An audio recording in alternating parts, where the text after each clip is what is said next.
പ്രിയമുള്ളവരെ നമസ്കാരം. മുസ്തഫ കുന്നത്ത്. നിലമ്പൂരിൽ സംഭവിച്ച അരുംകൊലയിൽ ഞെട്ടിത്തരിച്ച് കേരളം. വാർത്ത അറിഞ്ഞതും സോഷ്യൽ മീഡിയ ജഡ്ജിമാർ അരയും തലയും ഉറക്കി ചാടി വീണു. വെട്ടിയ അമ്മയെ പല വിധത്തിൽ പലതരത്തിൽ തൂക്കിലേറ്റി കൊന്നുകൊണ്ടേയിരിക്കുന്നു.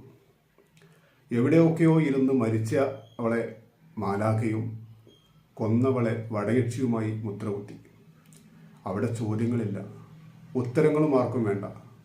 മുൻവിധികൾ കൊണ്ട് ശിക്ഷ വിധിച്ച് നമുക്ക് ആ അമ്മയെ തൂക്കിക്കൊല്ലാം. എന്നാലും സത്യത്തിൻ്റെ നെരിപ്പോടിൽ ഇത്തിരിയെങ്കിലും തീപ്പൊരി ബാക്കിയുണ്ടോ എന്ന് അന്വേഷിക്കേണ്ടതില്ലേ?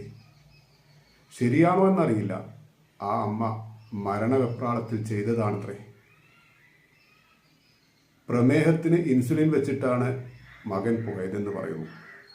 കുറച്ചു കഴിഞ്ഞ് വിശപ്പ് തുടങ്ങിയപ്പോൾ ഇച്ചിരി ചായ വെക്കാൻ അടുപ്പിലേക്ക് ചെന്നു.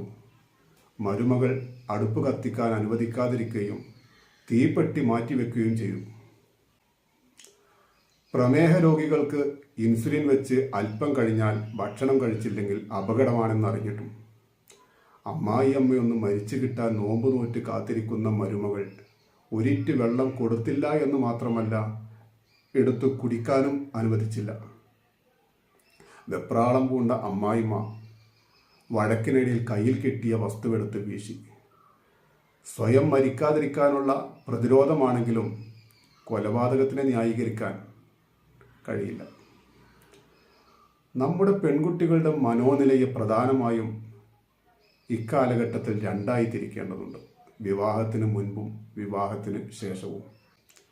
വിവാഹം വരെ എളിമയും വിനയവും മുഖത്ത് വാരിച്ച് തേച്ച് നടക്കുന്നവർ വിവാഹശേഷം ഭദ്രകാളി ലെവലിലേക്ക് മാറുന്നതും ഭർതൃഗൃഹത്തിൻ്റെ ഭരണ കയ്യേറ്റത്തിനായി ആദ്യമായി അമ്മായിയമ്മയെ ശത്രുഗണത്തിൽപ്പെടുത്തി ഭർത്താവുമായി അകറ്റുകയും ചെയ്യുന്നതാണ് 50% മുകളിൽ കണ്ടുവരുന്നത്.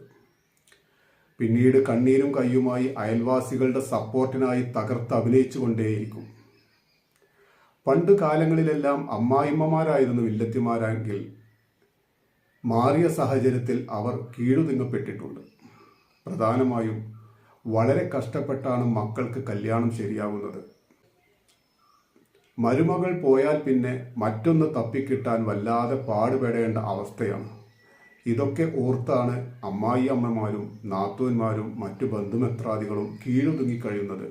എന്നാൽ ഈ അവസ്ഥയെ ചൂഷണം ചെയ്ത് മരുമക്കൾ എല്ലാവരെയും വേട്ടയാടാൻ തുടങ്ങിയിടത്ത് അസ്തമിക്കുന്നു പുരുഷന്മാരുടെ യഥാർത്ഥ സമാധാനം. ഈ ഒരവസ്ഥ മാറണമെങ്കിൽ നമ്മുടെ പെൺമക്കൾ സ്വയമേവ ബുദ്ധിപൂർവം ചിന്തിക്കുകയും പ്രവർത്തിക്കുകയും ചെയ്യേണ്ടത് അത്യാവശ്യമാണ്, അനിവാര്യമാണ്.